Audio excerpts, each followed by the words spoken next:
এবং তোর দোয়া কবুল করেছি, তোর মায়ের দোয়ার কারণে তোকে এই ভয়ঙ্কর পরিস্থিতিতে ফেলেছি, আর তোর দোয়া কবুল করে এই ভয়ঙ্কর পরিস্থিতি থেকেও আমি আল্লাহ তোকে উদ্ধার করেছি। সুবহানাহু ওয়া তাআলা প্রত্যেক মানুষকে দুটো নিয়ামত এমন দিয়েছেন যে দুটো নিয়ামতের মধ্যে যদি একটা থাকে আর একটা না থাকে মানুষ অসন্তুষ্ট। আল্লাহ সুবহানাহু ওয়া তাআলা বলেন পবিত্র কোরআনে কারীমের মধ্যে যে ওয়া'লামু আন্নাল আমওয়ালাকুম ওয়া আওলাদুকুম ফিতনা, হে মানব তোমরা জেনে রাখো আমি তোমাদেরকে আওলাদ আর দৌলত দিয়েছি তোমাদের পরীক্ষা নেওয়ার জন্য।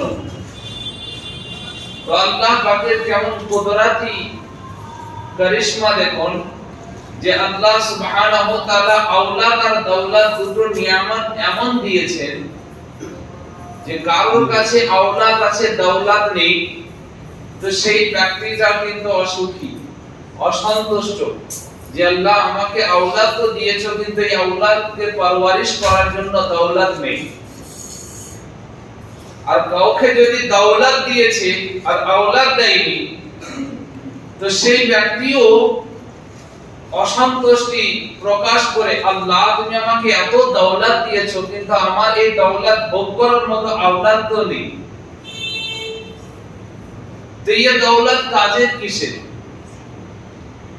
তো আল্লাহ সুবহানাহু ওয়া তাআলা এই দুটো জিনিসকে এমন ভাবে আল্লাহ মানুষকে দিয়েছেন যে বান্দা তোমাকে দৌলত অর্থাৎ ধন দিয়েছি, আওলাদ অর্থাৎ সন্তান দিয়েছি, তো এই দুটোকেই আমি এই জন্য দিয়েছি যে আমি তোমার পরীক্ষা নেওয়ার জন্য, যে দৌলত আর আওলাদই হবে তোমার জন্য জাহান্নামের পথ, আর এই আওলাদ আর দৌলতই হবে তোমার জন্য জান্নাতের পথ। কারণ এই সন্তান আর মালই তোমাকে নিয়ে যাবে জান্নাতের দিকে, আর এই মাল আর সন্তানই নিয়ে যাবে তোমাকে জাহান্নামের দিকে। কিন্তু আজ আপনি আমি নিজের ঈমান আর বিবেককে হাতে রেখে বলুন তো, নিজের সন্তান আর নিজের মালকে আমরা কি আল্লাহ রাহে বা জান্নাতের রাস্তাতে কি আমরা খরচা করি, ব্যয় করছি, না নিজের সন্তানকে আমরা জান্নাতের পথে চালাচ্ছি, না নিজের মালকে জান্নাতের পথে ব্যয় করছি? আপনি আমি সন্তানের জন্য মাল কামাতে হবে, তো সেই জাহান্নামের পথ থেকে কামাচ্ছি, তা কেমন ভাবে কামাচ্ছি? মহান আল্লাহ রব্বে কায়নাতকে নারাজ করে। আজ আপনি আমি দুনিয়াতে দৌড়াচ্ছি তো দৌলতের পিছনে, তো দৌলত অবশ্যই দৌলতের পিছনে আপনি দৌড়ান, দৌলত কামাতে হবে, অর্থ কামান, অর্থ কামানের পিছনেও নেকি আছে, কিন্তু কোন অর্থ? যে অর্থের মধ্যে আল্লাহ সন্তুষ্টি আছে, যে অর্থের মধ্যে আল্লাহ পাকের রেজামান্দি আছে, ওই অর্থের পিছনে যদি আপনি দৌড়ান, তো যতক্ষণ দৌড়াবেন যত ফোঁটা আপনার শরীর থেকে ঘাম ঝরবে অতগুলো গুনাহ মোচন হবে এবং অতগুলো নেকি আপনার আমলনামাতে লিপিবদ্ধ হবে। সুবহানাল্লাহ।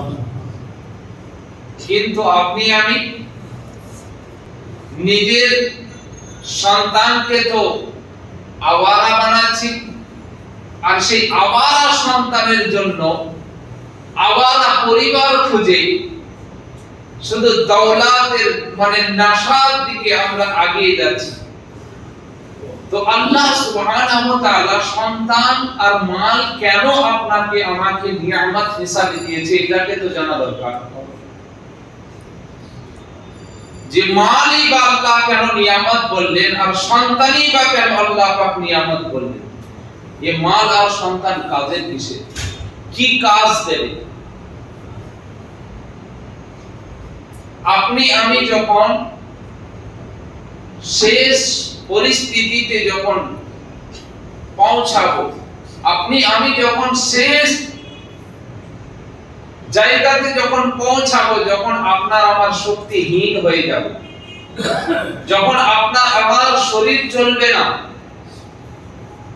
আপনি আমি ওই সন্তানের মতো হব যে সন্তান কে আমি একদিন বাথরুম করিয়েছি, তার পেশাব পরিষ্কার করিয়েছি, তাকে তার মুখে খাবার তুলে দিয়েছি, তাকে কোলে করে এক জায়গা থেকে আরেক জায়গায় নিয়ে গেছি। ঠিক এই রকম পরিস্থিতি যেদিন আপনার আবার আসবে তখন ওই আওলাদ কাজ দেবে। কিন্তু সেই কাজটা কি এখন দিচ্ছে? দেয় না। তার জন্য দায়ী কে? আপনি আমি। দৌলতটা কিসের কাজে? দৌলতটা কাজের হলো আজ আপনাকে সোশ্যাল মিডিয়ার মাধ্যমে কিছু দালাল আপনাকে এরকম বড় ভাবনা দিচ্ছে যে ইসলামিক তো এখন তো দালালিতে পরিপূর্ণ হয়ে গেছে পুরো ইসলাম।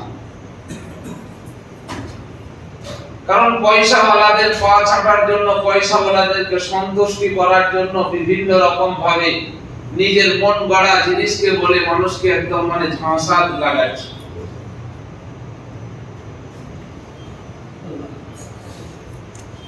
কি বলে মৃত্যুর পরে এই কোরআন খানি করছে, এই 40-এ করছে, আরন করছে, তো বেদাত, এ তো শিরক হয়ে গেল। আরে ওর বাপ জীবনে মসজিদের চৌকাঠ চিনেনি, ওর বাপ জীবনে কোরআন পড়েনি, আর ওর নামে সব ফালতু খরচা করে কি লাভ হবে?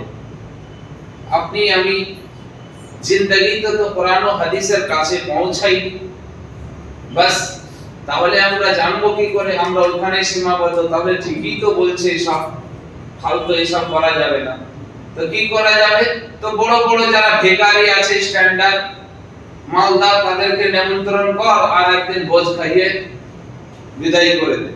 এই তো সমাজের প্রচলিত নিয়ম হয়ে গেছে। কারণ এখন বড় বড় সব থেকে ভিখারি এখন মালদাররা, কারণ ওরাই 40-এর চাকরম বেশি খেতে যায়। ইনভিটেশন কার্ড ছাপানো হয়, গরিব মানুষকে তো দাওয়াত করা হয় না। তো সেই সময় আপনাকে এরকম প্রলোভনা দিয়ে দিল, শিরক আর বেদাতের ফতোয়া লেগে গেল।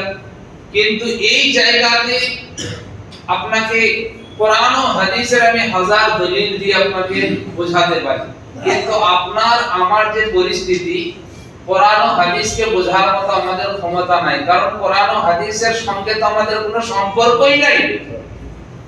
দূর দূর থেকে তো কোরআন ও হাদিসের কাছে আমাদের কোনো, তাদের সঙ্গে কোনো আমাদের অ্যাটাচমেন্ট, কোনো লিংকই নেই। তো কোরআন ও হাদিস দিয়ে আপনাকে কি বোঝাবো? যা বলবো সে কানাকে আয়না দেখানো সমান হয়ে যাবে। তো আপনাকে একটা উদাহরণ দিলে পরে হয়তো আপনি খুব ভালোভাবে বুঝতে পারবেন। ধরুন ভারতীয় একটা সংবিধান আছে, ভারতীয় একটা আইন আছে, যে ভারতীয় আইন অনুযায়ী কেউ যদি আইনকে নিজের হাতে তুলে নেয় তো সেই ব্যক্তি আইনত তার শাস্তি হবে, তার জেল হবে, তার জরিমানা হবে। এবার আপনার সঙ্গে কারোর একটা লড়াই হয়ে গেল, ঝামেলা হয়ে গেল, আপনি অপর ব্যক্তিকে মেরে ফেললেন, পুলিশ আপনাকে অ্যারেস্ট করে নিয়ে গিয়ে কোথায় নিয়ে যাবে? লকআপে, থানাতে। লকআপে নিয়ে যাওয়ার পরে পুলিশ আপনাকে 3 রাত কিন্তু টর্চার করবে। মারবে কি না? মারবে। তো টর্চার করবে, তো তখন আপনার যে পরিবার, আপনার যে সন্তানাদি, আপনার যে আপন নিকটবর্তী যারা আত্মীয়, তারা ছোটাছুটি করবে কি না? তো তারা যখন ছোটাছুটি করবে, তো সেই সন্তানদেরকে যদি আপনি আমি বলি, এই তোরা ছুটছিস কেন? তোর বাপ জানতো না যে আইন নিজের হাতে তুলে নিলে পুলিশ তুলে নিয়ে যাবে থানাতে, জেলে ভরবে, তাকে পিটাই দেবে, তাকে মারবে, তাকে টর্চার করবে? কি দরকার আছে? ছোটাছুটি করিস না। কিন্তু সন্তান শুনবে না। তবুও বাপের টর্চারকে বাঁচানোর জন্য সে অনেক রকম, যত রকম প্রসেস আছে, যত রকম তার সাধ্য অনুযায়ী ও সামর্থ্য লাগাবে। এবার জেল হবে না, জরিমানা হবে না, ফাঁসি হবে না, সুলি হবে, সে তো কোর্ট বিচার করবে, জজ ফয়সালা দেবে। কিন্তু তার আগে যে থানাতে লকআপে যে টর্চার হচ্ছে, ওই টর্চারটাকে থামানো যেতে পারে কি না? যেতে পারে। কিভাবে?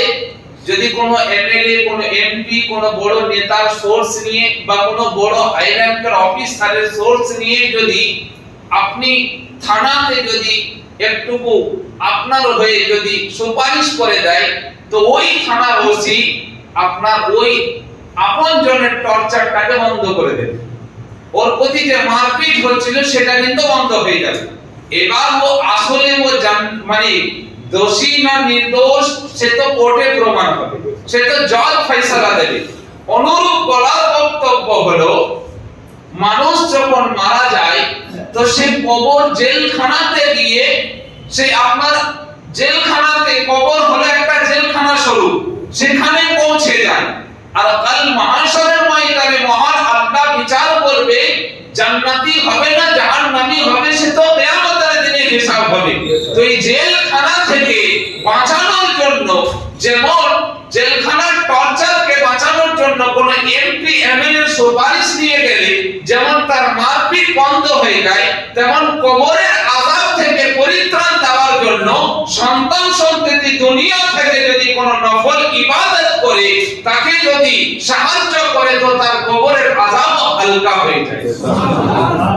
তো সেই রকম তো কবরের আযাবকে হালকা করার জন্য এই যে কোরআন খানি বলেন, কুল খানি বলেন, দান ও খায়রাত বলেন, এ তো কবরের আযাবকে হালকা করবে।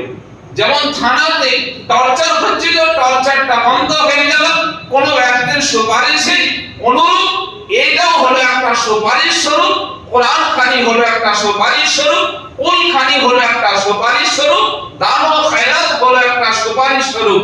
সন্তান আদি মা বাপের জন্য দোয়া করে, এটা সুপারিশের মতো তার কবরে কাজে লাগে আর তার কবরের আযাব হালকা হয়ে যায়। তাই বলেছে সে মাফ হয়ে গেল তা না, কিয়ামতের দিনে আল্লাহ হিসাব নেবে, জজ হয়ে বিচার করবে, সেই দিন তার ফয়সালা হবে সে জান্নাতি না জাহান্নামী। সে যে দুনিয়াতে যা কর্ম করেছে তার ফল কিয়ামতের দিনে আল্লাহ তাকে দান করবে। হে মুসলমান, তো ততদিন কবর হলো আপনার কাস্টাডি, পুলিশ কাস্টাডি, জেলখানা। তো সেই জেলখানা থেকে পরিত্রাণ দেওয়ার জন্য মহান আল্লাহ সুবহানাহু ওয়া তাআলা দুনিয়াতে আওলাদ আর দৌলত মানুষকে দিয়েছে। এই আওলাদ, এই দৌলত, তোমার মা বাপ তোমাকে ছেড়ে চলে গেছে, তোমার জন্য এত দৌলত রেখে গেছে, তোমাকে একটা সুন্দর আওলাদ তোমাকে বানিয়ে গেছে। তুমি তোমার মা বাপকে স্মরণ করে তাদের নামে ব্যয় করো, তাদেরকে খরচ করো, তাদেরকে তাদের আযাবকে কম করার জন্য তোমার সাধ্য অনুযায়ী তুমি চেষ্টা করো। কিন্তু মুসলমান, আওলাদ আর দৌলত আমাদের কি কাজ দেবে? আপনার আমার ডেড বডি পড়ে আছে আর কুকুরের মতো, সেই যেমন একটা গোভাগারে গরু পড়ে গেলে কুকুর যেমন এক অপরের উপরে ঝাঁপিয়ে পড়ে ছিঁড়াছিঁড়ি করে, সেই রকম মালকে ভাগ করার জন্য এক অপর সন্তান ছিঁড়াছিঁড়ি লেগে যাবে। তো আপনি আমি নিজের বিবেক আর ঈমানকে হাতে রেখে বলুন তো, যে সত্যি কি আপনি আমি সন্তান বা আপনি আমি কি মানুষ দুনিয়াতে ছেড়ে গেছি, না মানুষ নামে জানোয়ারের থেকে বাদতার কাউকে ছেড়ে গেছে? যারে মুসলমান, আর দৌলত কিসের কাজের আপনার দৌলত? যে দৌলত আপনার সন্তান কি করছে? আইয়াশিতে খরচা করছে।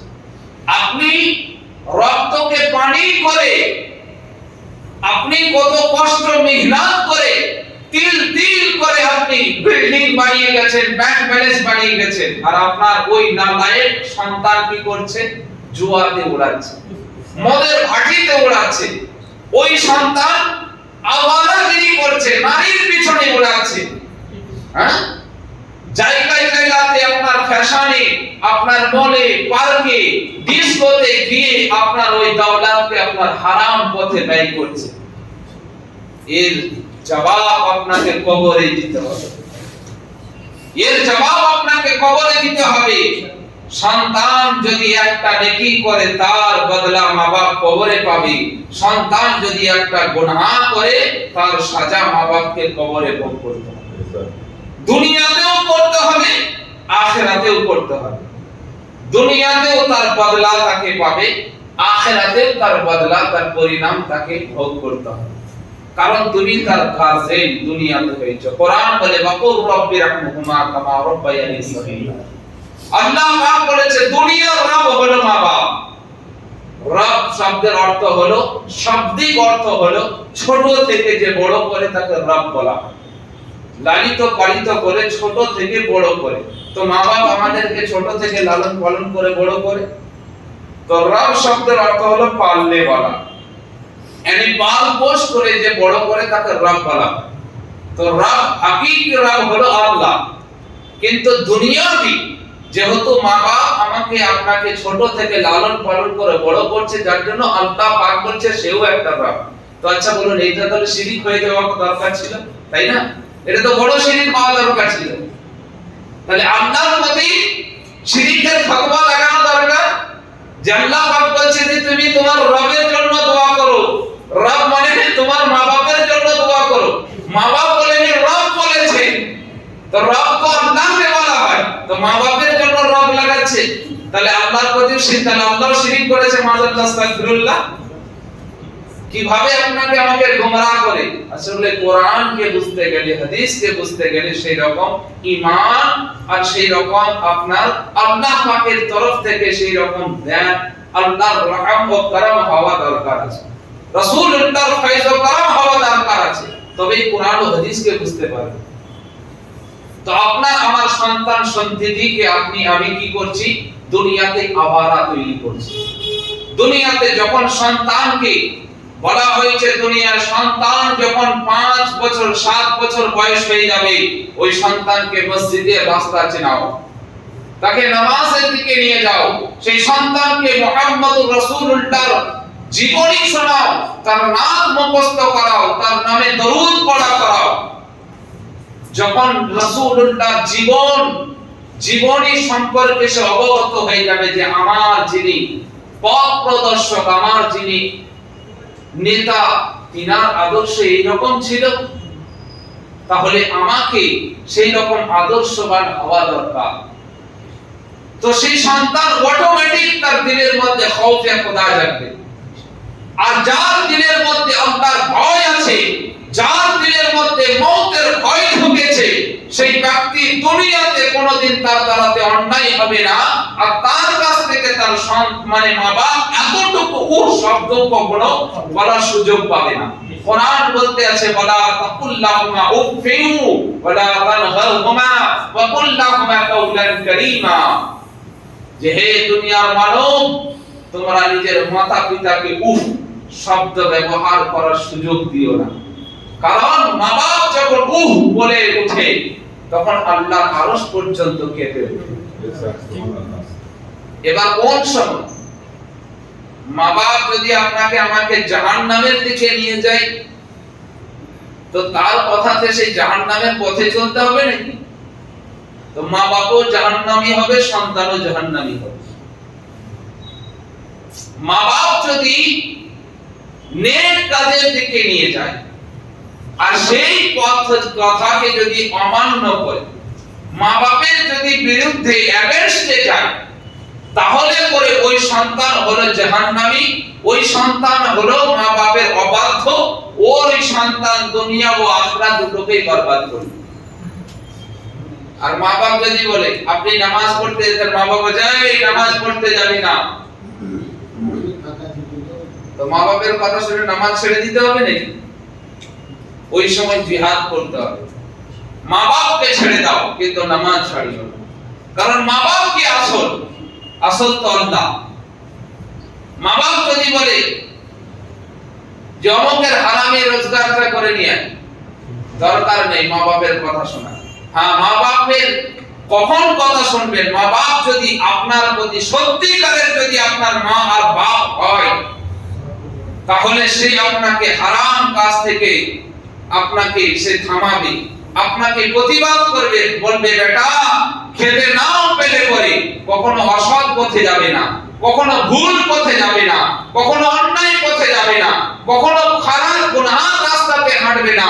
তাতে জান যদি চলে যায় তো যা কিন্তু আল্লাহকে কখনো নারাজ করবে না। এই রকম তো সেই মা বাপের হুকুম আল্লাহ পাক কত দিয়েছেন, সুবহানাল্লাহ। আর সন্তানের মর্যাদা আল্লাহ কত দিয়েছে দেখুন। মুসলিম শরীফের একটা হাদিস আপনাকে বলি, সহিহ মুসলিম। বুখারী শরীফের পরের স্থান হলো সহিহ মুসলিম।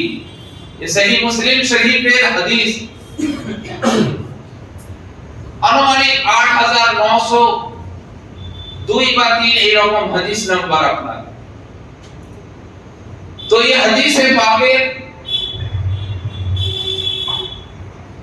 একটা আপনার বনি ইসরাইলের যুগে নফল নামাজ আর মা বাপের হুকুম সম্পর্কে আপনার এই হাদিসটা বর্ণিত হয়েছে। তো বনি ইসরাইলের যুগে জরির বলে একজন ব্যক্তি এক আল্লাহওয়ালা, বড় নেক আর বড় পরেজগার ছিলেন, বড় আল্লাহওয়ালা ছিলেন। তো আল্লাহ পাক নেক বান্দার ইজ্জতকে কি রকম উচ্চ করে দেখেন, আর মা বাপের মর্যাদাকে আল্লাহ কত বুলন্দ করেছেন। আল্লাহর সূক্ষ্ম বিচার দেখুন, সুবহানাল্লাহ। তো জরির বড় নেক আর ইবাদত গুজার একজন বড় পরেজগার ব্যক্তি ছিলেন। তো জরির কি করেছিল, একটা পাহাড়ের চূড়াতে একটা ছোট্ট একটা আপনার ঘর বানিয়ে সেই জায়গাতে তিনি সর্বদাই ইবাদত করতেন। তো একদিন নামাজের মধ্যে একদিন উনি রত আছেন, আর মা গিয়ে ডাক দিচ্ছে, জরির জরির। তো উনি নামাজের মধ্যে আল্লাহকে বলছেন, আল্লাহ আমি তো তোমার ইবাদতে রত আছি, আর এদিকে মা ডাক দিচ্ছে, আল্লাহ আমি কিভাবে মায়ের ডাকে সাড়া দেব, আমি তো তোমার ইবাদতের মধ্যে আছি। তো আল্লাহ তুমি তোমার হাকিকি রব, আল্লাহ তোমার সন্তুষ্টির জন্য আমি দুনিয়াকে ত্যাগ করেছি। মা চলে গেল। দ্বিতীয় দিন আবার চলে আসার পরে আবার দেখছেন যে নামাজের মধ্যে পড়ে আছে, আবার মা ডাক দিচ্ছে। মা বলতে আছে, বেটা। তো আবার জরির বলছেন, আল্লাহ আমি তো তোমার সাজদাতে পড়ে আছি, আমি তো তোমার ধ্যানে পড়ে আছি। এদিকে মা ডাক দিচ্ছে, আল্লাহ আমি কি করে আমি মায়ের ডাকে সাড়া দিতে পারি, আল্লাহ আমি তোমার জন্য তো দুনিয়াকে ত্যাগ করে দিয়েছি, তো আল্লাহ আমি কি করে ডাকে সাড়া দেব। মা অনেকক্ষণ ধরে ডাক দেওয়ার পরে মা আবার দোয়া করে দিল, কি যে জরির তুই অতদিন পর্যন্ত তোর যেন মওত না হয়, আল্লাহ তুমি একে অতদিন মওত দিও না যতদিন পর্যন্ত এই দুশ্চরিত্র নারীর সঙ্গে ব্যভিচারিতে না লিপ্ত হবে, অতদিন একে তুমি মওত দিও না। মা বরদোয়া করে চলে গেল। বনি ইসরাইলের মধ্যে আপনার উনার ইবাদতের কথা খুব চর্চা হতে লাগলো, খুবই চর্চা হতে লাগলো, ইবাদতের কথা খুবই চর্চা হতে লাগলো, যে ইনি বড় নেক বান্দা, বড় আল্লাহওয়ালা, বড় পরেজগার, বড় মুত্তাকি। ইনি এক মুহূর্তের জন্য দুনিয়ার দিকে তাকিয়ে দেখে না, আলাদাই একটা ইবাদতগাহ বানিয়েছে পাহাড়ের চূড়ার উপরে। ইনার দিনদারি, ইনার ইমানদারি, ইনার নেককারি, ইনার পরেজগারির কোনো তুলনা করা যায় না। বনি ইসরাইলদের মধ্যে বড় একটা হইচই হতে লাগলো। তখন এক দুশ্চরিত্রা নারী গিয়ে বনি ইসরাইলদেরকে বলতে লাগলো যে আপনারা কি সাহায্য করবেন, আমি জরিরকে ব্যভিচারিতে লিপ্ত করিয়ে দেব। তখন ওই বনি ইসরাইলের লোকেদের সাহায্যে ওই জরির কি করল, ওই দুশ্চরিত্রা নারীটা গেল হযরত জরিরের কাছে, গিয়ে দেখছেন যে উনি ইবাদত করছেন, আর এই মেয়েটা উলঙ্গ অবস্থাতে তার সামনে দাঁড়িয়ে আছে। কিন্তু ইনি একবারও যে তার দিকে দেখলো না। যখন বিভিন্ন চেষ্টা করার পরে ফেলিয়ার হয়ে গেল, তখন দূরে একটা গাছের নিকটে গিয়ে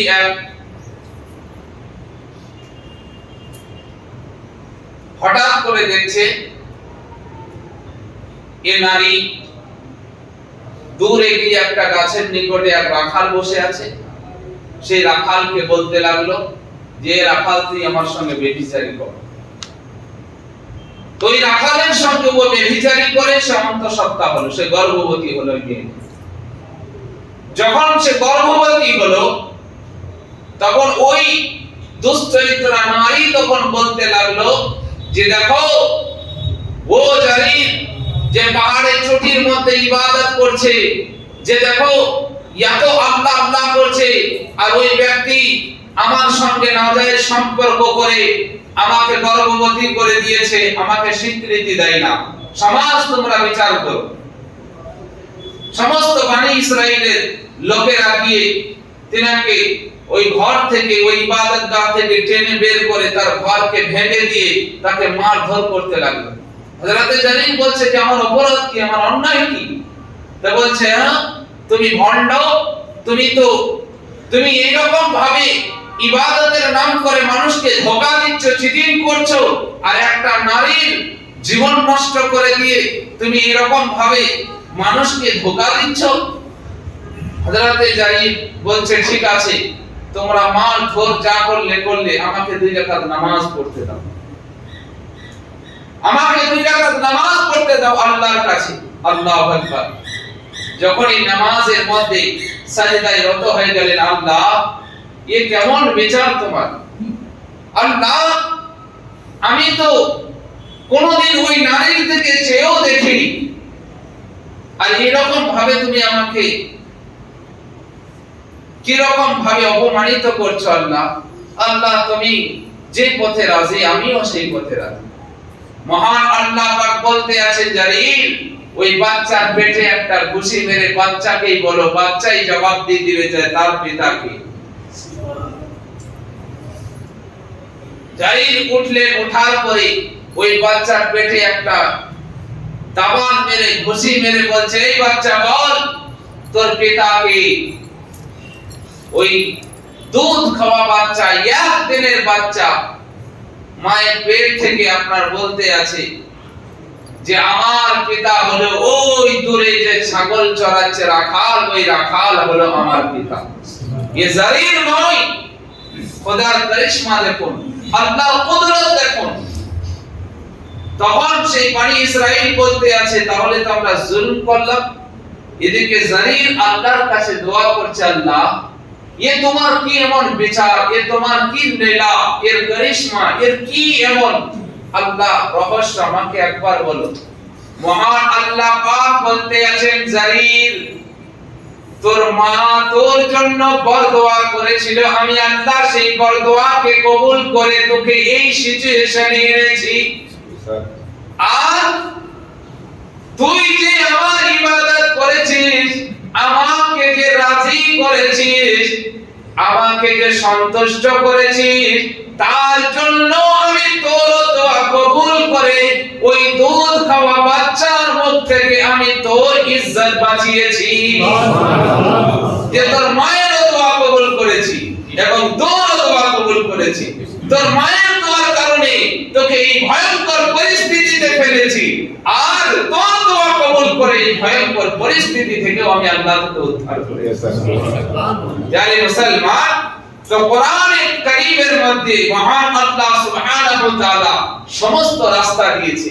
তো আজ আপনি আমি সেই মা-বাপের কতটা খেয়াল করি, আর আপনি আমি সেই মা-বাপের কি যোগ্য সন্তান হয়েছি, নিজেদেরকে ভাবুন, নিজেদেরকে অনুভব করুন। আর আপনি আমি নিজেদের সন্তানকে কিভাবে পরওয়ারিশ করছি, কিভাবে তাদেরকে লালন পালন করছি, দুনিয়াদার বানাচ্ছি না দিনদার বানাচ্ছি।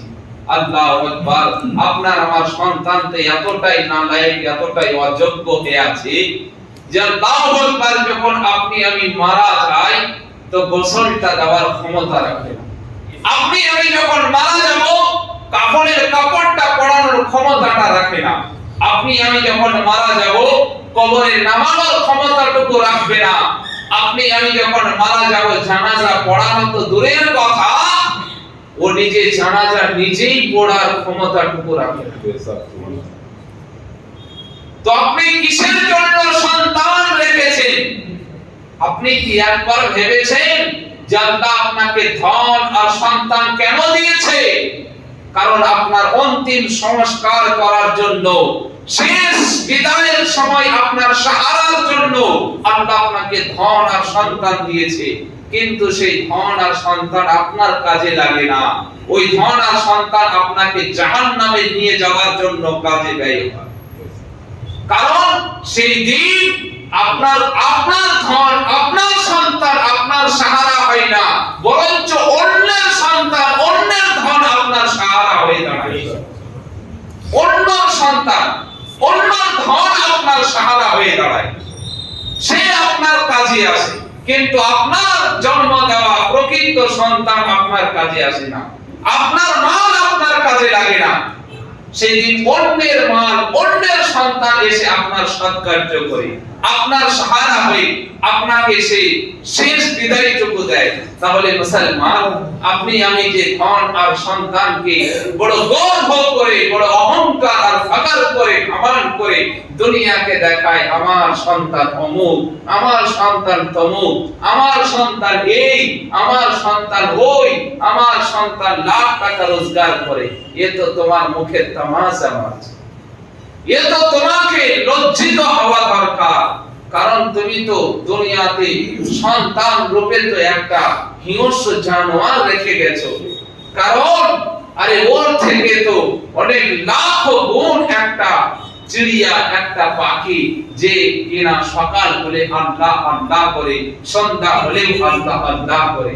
আর আপনি এমন সন্তান জন্ম দিয়েছেন যে ভুল করে কোনোদিন না আল্লাহকে ডাকে, না লোকমা যখন তুলে না বিসমিল্লাহ বলে, না লোকমার শেষে কখনো আলহামদুলিল্লাহ বলে, না বাড়িতে কখনো মা বাপকে সালাম করে, না কখনো বাড়ির কালচারে কখনো কোনোদিন আল্লাহকে ডেকে কোনো কাজ শুরু করেছে। মুসলমান, কবে শুধরাবেন? কবে ঘুম ভাঙবে? দুনিয়ার যে হালাত, দুনিয়ার যে ভয়াবহ পরিস্থিতির যে একের পর এক আমরা আপনি সামনা করছি, না জানি কোন দিন আপনার দুনিয়া ধ্বংস হবে কেউ জানে না। কারণ বৈজ্ঞানিকও পর্যন্ত রিসার্চ করেছে যে দুনিয়াতে জমিনের নিচে যে তামা, যে চম্বক, সেটা কমজোর হয়ে গেছে। পৃথিবী এখন উল্টো দিকে ঘুরতে লেগেছে। অর্থাৎ আল্লাহর নবী মুস্তাফা আলাইহির রহমত যে ফরমানে, যিনি ফরমান দিয়ে গিয়েছিলেন যে পৃথিবী কিয়ামত যখন আসবে নিকটে, তখন সূর্য পশ্চিম দিকে উদয় হবে আর পূর্ব দিকে অস্ত হবে। তো এখন উল্টো দিকে ঘুরতে লেগেছে। তার মানে ভাবুন, এবার খুব নিকটে যে সূর্য পশ্চিম দিকেই উদয় হবে আর পূর্ব দিকেই অস্ত যাবে। এখনো তওবার দরজা খোলা আছে। যতদিন পর্যন্ত পূর্বে সূর্য উদয় হচ্ছে, যেদিন পশ্চিমে সূর্য উদয় হয়ে যাবে, ওই দিন তওবার দরজা বন্ধ হয়ে যাবে। হাজার কাললেও আল্লাহ আপনার কোনো শুনবে না। মুসলমান, এখনো সময় আছে, তওবা করুন আর আল্লাহর দিকে ফেরত আসুন। আল্লাহ আর আপনি বলবেন যে আপনার এতে কি এমন এত কারণ আপনার আমার সঙ্গে একটা ঈমানি রূহানি সম্পর্ক এতটুকুই আছে যে আপনি গুনাহ করলেও আমার কোনো যায় আসে না, আপনি নেকি করলেও আমার কোনো যায় আসে না। কিন্তু আমার কি এখানে আমার ভূমিকা কি? যেহেতু আল্লাহ আমাকে আপনার নেতা বানিয়ে আমাকে পাঠিয়েছে, আমার উপর একটা দায়িত্ব আছে। কারণ আপনি মারা গেলে পরে আপনার সন্তান আপনাকে ছুঁইবে না। আমার মতনই কোন এক আলিমকে যেতে হবে গিয়ে গোসল দিতে, আমারই মতো কোন একজন আলিমকে যেতে হবে জানাজা পড়তে হবে, আমারই মতো কোন একজন আলিমকে যেতে হবে দোয়া করতে হবে। তো আপনি যদি বেঈমান হয়ে যান, আপনি যদি কুফরি হালাতে মারা যান, তো কাফিরের জানাজা পড়ার আলিমের কোনো হক নাই। তো যার জন্য এইটুকু ফিলিংস নিয়ে আপনাদেরকে আমরা সচেতন করি। কারণ যদি কেউ আপনার আপন আছে, তো একমাত্র আলিম সম্প্রদায় আপনার আপন আছে। তাছাড়া দুনিয়াতে কেউ আপনার আপন নাই। কেউ আপনাকে কোনো রকম বিনা স্বার্থে আপনাকে কেউ কোনো একটা পথ দেখাবে না। যদি বিনা স্বার্থে কেউ যদি আপনাকে মহব্বত করে, তো একজন আলিমই করে আপনার সঙ্গে। কিন্তু সেই আলিমের সঙ্গে আমরা খারাপ ব্যবহার করি। তারই পিছনে আমরা গীবত করি, তারই আমরা নিন্দা করি। আল্লাহ আপনাকে আমাকে বোঝার তৌফিক দান করে, সঠিক পথে চলার তৌফিক দান করে। আসসালামু আলাইকুম।